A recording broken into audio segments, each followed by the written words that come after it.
또한 나는 지금 뭐 충분히 예상은 했습니다만은 윤석열 전 총장이 본격적인 정치 행보를 시작하니까 민주당 여권에서 벌써부터 상당한 견제가 들어오지 않습니까? 뭐 송영길 대표의 엑스파일 발언도 있고요. 어느 쪽에서 흘렸는지는 모르지만 무슨 신천지하고 관련이 있다더라. 특히 처가 쪽 문제를 가지고 정세균 전 총리 이런 분까지도 나서서 처가 사기 의혹, 부인 비리 의혹 이게 어물쩍 넘기기에는 너무나 무슨 어마어마한 정황과 의혹이 있다. 스스로 밝혀라. 벌써부터 이러고 나오지 않습니까? 그것을 이제 집대성한 것은 이제 민주당 대표인 송영길의 발언이죠. 파일을 뭐 쌓아놓고 있다. 뭐 이렇게 이제 얘기를 한 건데 그 이제 군부 독재 시절부터 시작했던 이 그 못된 버르장머리죠. 남의 그 약점을 캐고 그걸 파일로 쌓고 뭐 이런 식으로 정치를 풀어가는 거죠. 네거티브를 벌써 시작도 안 했는데 그렇죠. 네거티브를 하는 거. 이거는 민주당이 폐색이 짙다는 것을 말하는 것입니다. 아, 그렇죠. 그거는 이제 만약 저희들이 자신감이 있으면 자기들의 그 정책과 비전을 놓고 경쟁을 하다가 뭐 검증이 필요하다고 해서 검증을 할 수는 있겠습니다. 그 필요한 일이에요. 그러나 지금 시작도 안 했는데 아직 링에도 올라오지 않았는데 뭐 파일을 쌓아놓고 있느니 뭐 이렇게 하는 것은 이건 공작 정치 냄새가 나는 거죠. 그러니까 무슨 뭐 경찰에서 파일을 받았나? 국정원에서도 지금 그런 일을 하나? 무슨 공무원들이 그런 것들을 갖다 수집하고 있나? 그런 파일이 없어서 조국이 저렇게 된 게 아니죠. 그러니까요. 그런 파일이 없어서 추미애가 저렇게 되는 거 아니죠. 또 그 파일이 없어서 이성윤이 저렇게 되는 게 아니죠. 그 민심에 또는 그 진실에 그 배에 타지 않는 한 안 되는 거죠. 그러니까 무슨 뭐 신천지니 뭐니 그런 아까 말씀하신 오늘 처음 듣는 얘기인데 이제 그런 거는 한 귀로 듣고 한 귀로 흘리면 되는 거지. 그 일일이 신경 쓸 필요가 없다. 사실이 아니라면 그런 거고요. 사실일 리가 뭐 있겠습니까? 그러니까 그리고 지금은 윤석열은 첫째는 20, 30대를 만나야 됩니다. 지금 20, 30대를 만나서 그분들의 애환과 눈물과 절망을 듣는 노력을 해야 된다. 그런 얘기. 거기다 세워야 돼. 그것이 지금 현재 이 돌풍 이준석 돌풍에도 그 개입이 돼 있고 지금 그 윤석열이라는 사람이 뭐 국민의당 의원들 가지고 뭐 대의원 그 표를 다지는 그런 정치인이라고 생각 안 하는 거예요, 국민들은. 그렇죠. 뭐 그런 거야 하겠습니까? 한다고 해서 될 일도 아니고. 국민들의 이 변화, 이게 아주 마스크도 못 벗고 일자리도 없고 정말 정치에 대해서 정말 그게 때려 부셨으면 좋겠고 국회를 뭐 파괴했으면 좋겠고 그런 생각을 울분을 갖고 있는 국민들의 마음을 윤석열이 풀어줄 거라고 생각하는 거예요. 지금. 그리고 젊은이들이 아무도 기댈 데가 없어. 정당이 기댈 데가 없으니까 야당이라도 만들어서 거기다 완전히 부셔가지고 뭔가 좀 생각을 해보자. 그런 게 지금 이 바람 아니겠습니까? 이제 그러니까 그 바람은 건강한 거다 이거예요. 그걸 할 수 있는 역량이 있느냐는 것에 대해서는 저는 회의적이지만 이제 그럼에도 불구하고 윤석열만은 그런 그 기존의 정당 정치, 그런 기존의 정치권의 이런 사고를 벗어서 뭔가 성큼성큼 국민들이 원하는 말씀을 해 주셔야 되고 그런 행보를 해 주시는 게 필요하다 그런 얘기죠. 그래서 제가 뭐 전에 뭐 지나간 얘기도 드렸지만 원전을 가봐야 된다 그런 얘기도 했잖아요. 갈 기회가 하나 있겠습니까? 그럼요. 그러니까 이제 블록체인을 가셨던데, 블록체인 가셨던데 뭐 그런 것 다 중요합니다. 그러나 지금 이 나라의 그 에너지의 문제도 있고 원전 생태계가 지금 무너져 내리고 있는 상황이기 때문에 이런 부분에 대해서 선착하는 게 필요하죠. 먼저 해야 될 것과 나중에 할 것이 있다 그런 얘기예요. 먼저 하면은 사람들이 관심이 글로 가요. 그러니까 어제 의원들을 만날 때는 이제 저 같으면 뭐 한 명이나 두 명만 만났으면 좋은데 세 명을 동서남북으로 만나게 되면은 이 사람이 이제 국민의힘이네 이렇게 돼가지고 저게 좋은 결과를 날지 나쁜 결과를 날지를 알 수 없는 그러니까 일거수일투족이 지금 관심이 사항이니까요.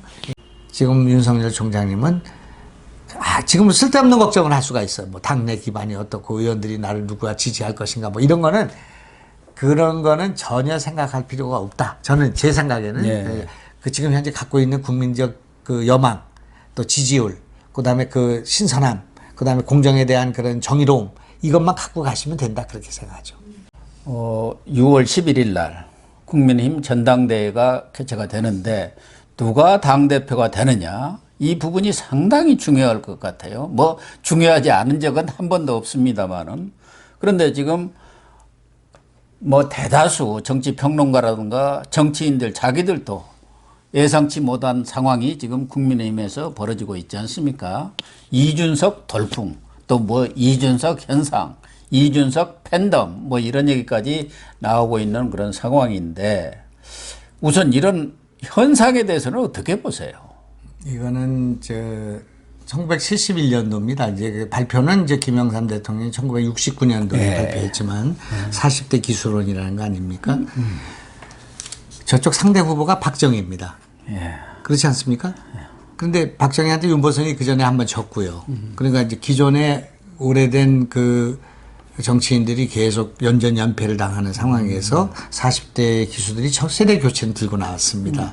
40대 기수론입니다. 그게 이제 김영삼부터 시작해서 김대중, 이철성 이렇게 된 거 아니겠습니까?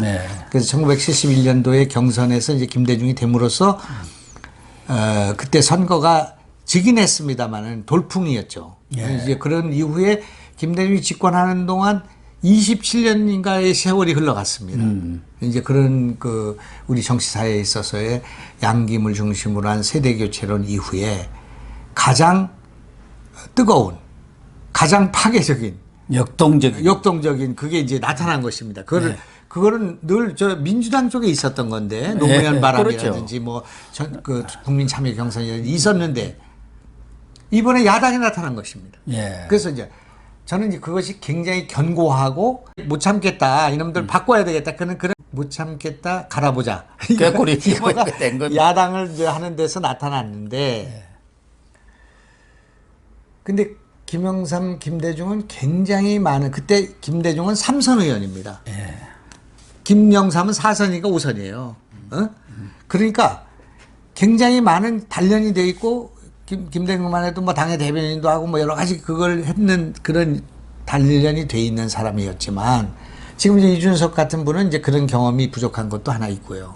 또 하나는 그때 김대중, 김영삼이 주장하던 그 주장, 정책 이런 것들은 지금 생각해봐도 파격적인 것들이 있었잖아요. 그럼요. 4대 국보장론이라든지 대중경제론이라든지 DJ만 말하면 이제 그런 게 있었듯이 그런 그 시대 정신을 읽어내고 그리고 준비된 것들이 있었는데 지금 그 이준석에게는 엔티페미니즘 같은 거, 그게 극단적 여성주의에 대한 그런 반발 같은 건데 이제 그거는 전체 무슨 시대 정신이라고 보기는 어려운 거죠. 그러니까 이제 그런 거라든지 또는 정치적인 그 훈련 정도나 그런 것들이 이제 너무 부재하다든지 그래서 이제 혁명의 열기는 강한데 이거를 끌고 갈 수 있는 준비 정도가 너무 부족하단 말이에요. 이준석 한 사람의 문제가 아니라 이 젊은 그 세력들이 아직은 형성이 안 돼서 감당을 할 수 있겠냐 그런 우려들이 있는 건 사실은. 그래서 개혁이 될 가능성도 있기 때문에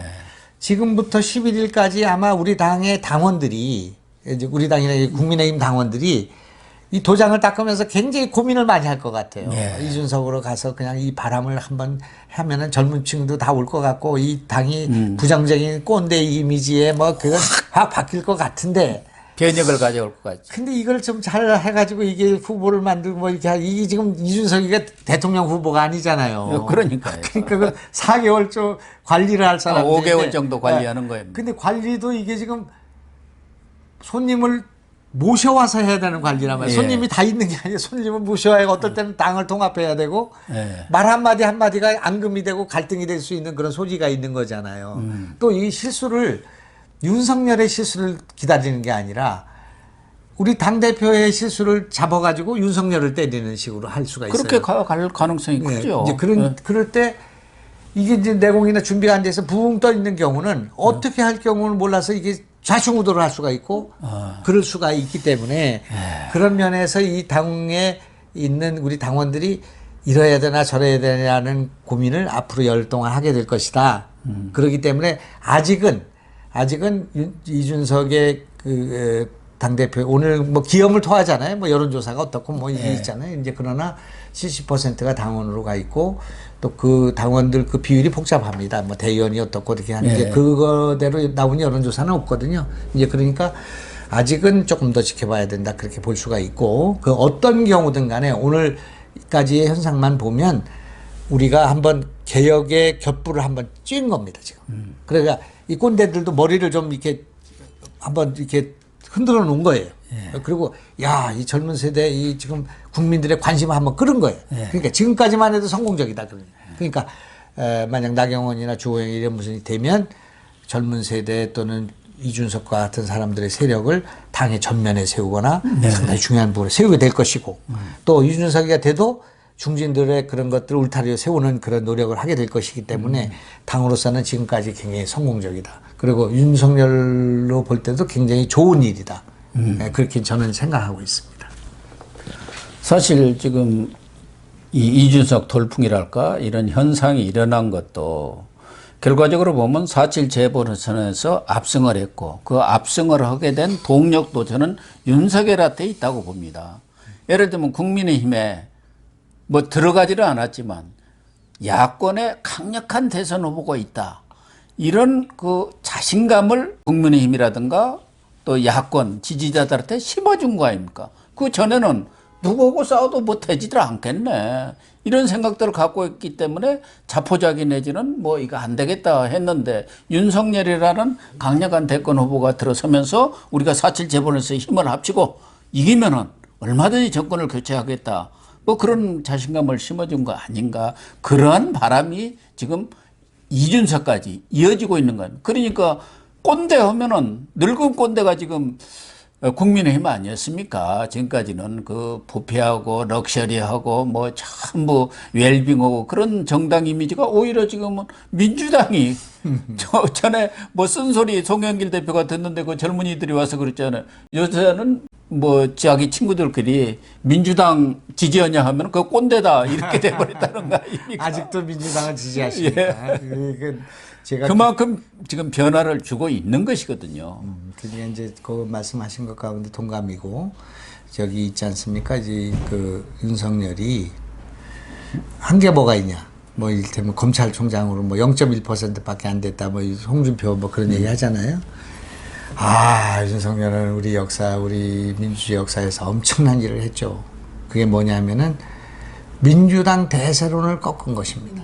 민주당 대세론이라는 것이 이해찬이 20년입니까? 100년입니까? 집권한다고 했고, 기염을 토했잖아요.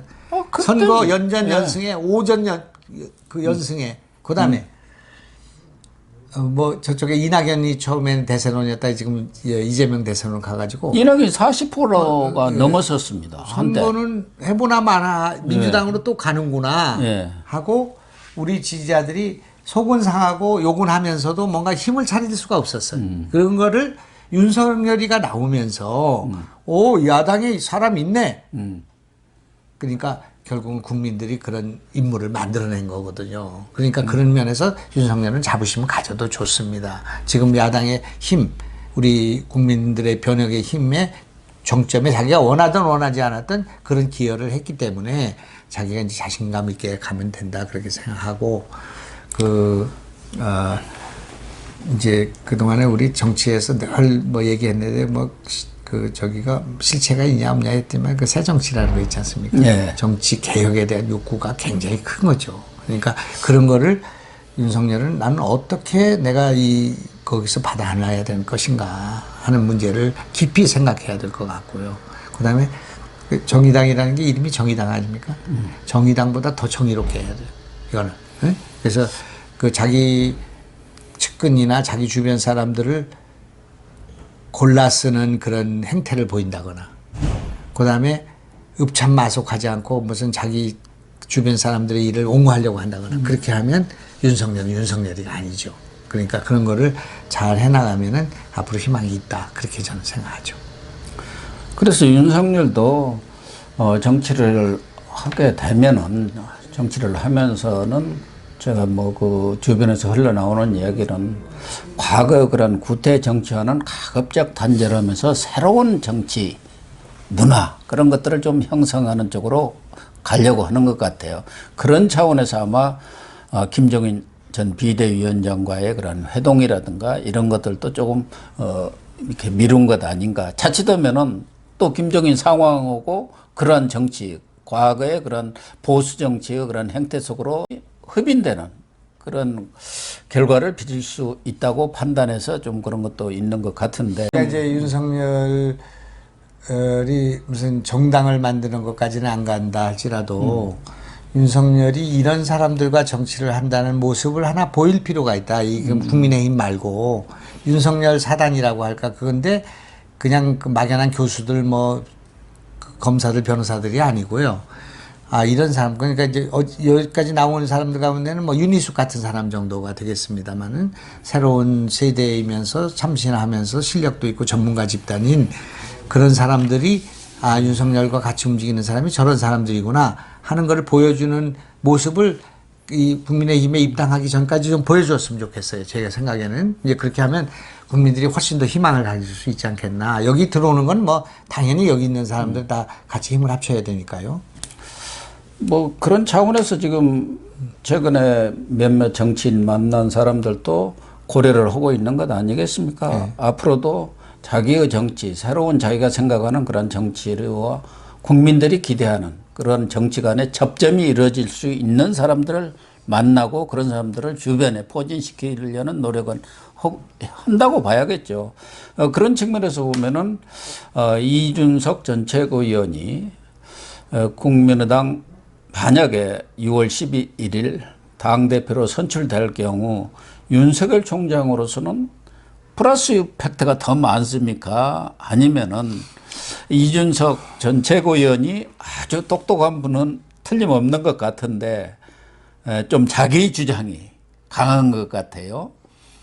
지금 뭐 20, 30대 경향들이 대부분 그렇지 않습니까? 지금은 모든 언론과 사람들이 긍정적으로 그걸 보고 있습니다만 그거는 이제 부수는 과정이기 때문에 지금은 이제 기존의 까까이게 웰빙당, 뭐 럭셔리당, 뭐 무슨 기득권당, 뭐 특권당 이런 그 야당이 안주하고 있는 그런 것들을 부수는 과정이기 때문에 긍정적인 바람, 기대 이런 게 있죠. 야, 이게 너무나 부수는 창조적 파괴니까요. 이제 그런데 그걸 이제 만들어내는 과정에는 또 경륜이 필요하고 또 이런 통합의 기술이 필요하고 그런 거기 때문에 이제 그런 면에서는 이제 위기가 올 가능성이 있다. 나는 그렇게 봐서 혁명인데 독배가 될 가능성이 있다. 그렇게 이제 제가 표현을 했는데 그 만약 그런 사태가 온다면 그거를 잘 보완할 수 있는 울타리를 만들어야 되고 또 그 윤석열과 우리 당과 또 당에 있는 의원들과 이런 분들이 다 지혜를 모아야 될 거라고 생각하고요. 또 이제 영리한 친구이기 때문에 이준석 이런 분도 좀 더 자기를 낮추고 과거와는 좀 다른 모습으로 다른 표현으로 또 진중한 자세로 이렇게 가야 된다. 그렇게 생각합니다. 그중에 이제 리스크 중에 하나가 홍준표 전 대표 복당에 대해서도 그동안 끊임없이 불가 입장을 표명을 해왔단 말이에요.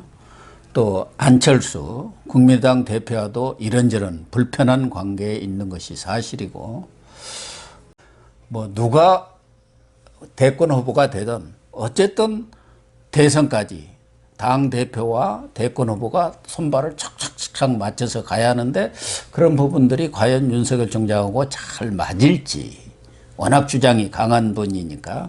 또 하나는 아까 말씀하신 대로 이런 분들 외부에 있는 분들이 진짜 중요한 분들을 다 모셔와야 하는데 그런 분들을 이렇게 모셔올 수 있는 포용력을 발휘할 것인가 그런 것들이 이제 많은 사람들이 좀 걱정하는 부분이죠. 기회와 위험성이 있고 명암이 있는 지금 거죠. 모든 사물이 그렇듯이요. 이제 그러니까 조금 지켜보시고 또 이제 이제 되면 되는 대로 또 우리가 보완해서 어떻게든지 우리가 뭐 3월 9일 이겨야 되니까요. 그러니까 이제 그런 것이 있을 거고 또 이제 우리 지지자들이 그런 것에 대해서 강력히 이제 그 대표가 이제 그렇게 됐을 때 누가 되든 간에 그거를 이제 비판하고 견제하고 하는 노력이 있을 겁니다. 그냥 놔두고 보는 게 아니라. 그러니까 뭐 지금까지는 우선 긍정적으로 보고 이런 그 변화를 두려워할 필요는 없다. 이 같은 사람도 따라갈 수 없을 정도로 그래서 불안한데 그래도 이런 이제 변화가 있을 때는 항상 우리가 이제 그런 수구적인 생각을 하잖아요. 막 이렇게 좀 두려워하고 그런 게 있는데 우리가 좀 이걸 좀 이 현상을 크게 보고 그렇게 해서 저런 열기가 뭐 대선까지 간다면 뭐 무조건 우리가 당선이죠. 그렇지만 그렇죠. 근데 그렇게 될 리가 없고요. 아니, 그러니까 우여곡절과 여러 가지 그 어려움이 이제 닥쳐올 것인데 이제 그럴 때 우리가 좀 다 슬기롭게 지혜를 모아야 되겠다 그 생각하고 지금은 뭐 그 이준석 후보의 그런 개혁적인 거 못지않게 중요한 것이 그 나경원이나 이런 분들이 지금 또 주호영 후보 같이 갖는 그 통합의 리더십 같은 거 있잖아요. 그게 절대적으로 필요한 거죠. 네. 그러니까 뭐 이준석 전 최고위원의 그런 돌풍에 대해서 무슨 폄하를 하는 게 아니라 좀 나이 들고 경험과 경륜이 있는 사람들은 그런 부분에 대해서 미리미리 좀 걱정도 하고 우려를 하고 대비를 하는 그런 자세가 필요하다는 얘기를 하고 있는 것이죠. 당은 둥지기도 하고요. 또 그 참모잖아요. 참모를 파가지고 이제 업무 사격을 해야 되고 이제 거기서 밀리는 걸 밀어 제껴야 되는 참모잖아요. 참모를 책임지고 있는 사람들은 김밀병, 이일병, 김병장 뭐 다 모아서 이게 해야 되잖아. 그러니까 이 통합을 주로 하고 개혁을 그 부로 하는 사람이 돼야 되고 지금 후보로 나가서 할 사람은 나는 앞으로 뭐를 해야 되겠다 이런 분은 개혁을 전면화하고 통합을 이제 그 시간이 있으니까 좀 뒤로 미루는 그게 이제 역할 분담이 돼야 되는데 지금은 워낙이 지금 참호에 있는 분들이 마치 대통령 후보에 나가는 것과 같은 뜨거움이 있단 말이에요. 지금. 그러니까 이걸 좀 차분히 가라앉히고 내가 지금 할 일이 킹이 아니라 킹메이커다. 기껏 해봐야 나가 할 일은 여기서 자락을 까는 일이다. 나는 사라져 줘야 된다. 이게 지금 무대에서. 근데 이제 그런 생각을 이게 지금 헷갈릴 거예요. 그러니까 지금 이준석 후보가 나중에 대통령 후보 될지 안 될지 모르겠습니다. 그럴 때까지 수십 년이 걸릴 수도 있고 10년 후가 될 수가 없을 수도 있는 일이에요. 그러니까 지금은 참호를 파고 내년에 깃발을 저 고지에다 꽂기 위해서 우리 후보를 어떻게 옹호하고 어떻게 내가 거기서 허리를 받치고 그 왜 말 탈 때 왜 이게 푸시나가 허리 받치잖아요. 그럼 그 후보가 이 머리 이걸 밟고 올라가서 말을 타고 진군할 수 있도록 해주는 역할을 해야 되는데 자기가 말을 타려고 그러면 뭐 그렇게 하겠습니까만은 노파심에서 해본 얘기들이죠. 그렇습니다. 예. 어쨌든 제가 볼 때는 뭐 만약 이준석 전 최고위원이 당 대표가 된다면은 윤석열과의 그런 호흡만 잘 맞춘다면은 최상의 콤비가 되지 않겠느냐. 경륜과 경륜을 갖춘 대권 후보 그리고 참신하고 세신적이고 혁신적인 그런 당대표 해서 젊은 층 2030 세대를 잡으면은 충분히 시너지를 내면서 내년 3월 대선에서 승리는 따놓은 당상 아니냐 그런 생각까지도 할 수가 있어요. 그런 모습은 이제 그런 그림은 그렇게 되는데 이제 이준석 후보가 당을 이끌어갈 때는 시대 정신이 있어야 됩니다. 그러니까 뭘 갖고 우리 당은 어떤 정책으로 어떤 노선으로 할 건가 그 시대 정신이 있어야 되고 이제 우리 저 윤석열 총장도 그런 그 뭐라고 할까 좀 뚜렷한 뭔가 비전 앞으로 우리 사회를 어떻게 이끌어갈 수 있는 그런 부분들 가운데 한두 가지라도 국민들한테 어필할 수 있는 그런 정책들을 내놓고 경쟁을 해야 된다 그렇게 생각하죠.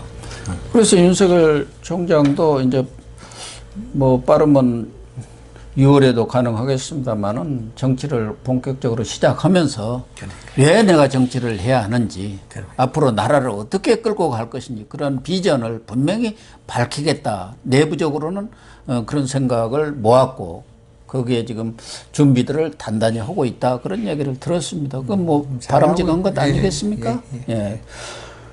유인태 전 정무수석 노무현 대통령 때 정무수석했고 국회 사무총장도 하시고 한 3선 의원 하신 분인데 오늘 언론과 인터뷰한 것을 보니까 민주당은 이준석 전 최고위원이 당대표 되면 이준석 전 최고위원이 당대표가 되면은 내년 대선은 끝난 것 아니냐 이런 걱정의 목소리가 많다.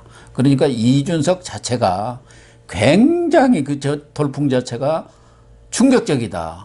이렇게 지금 사실은 받아들이고 있는 것이다. 민주당이 겉으로는 별것 아닌 것처럼 하고 있지만 그렇지 않다. 그런 얘기를 또 했더라고요. 그게 사실은 엄살이 아닌 것 같습니다. 엄살이 아니고 이제 저 이준석 때문에 우리가 이길 텐데 하는 그런 트릭이나 엄살 같은 게 있을 수 있잖아요. 예.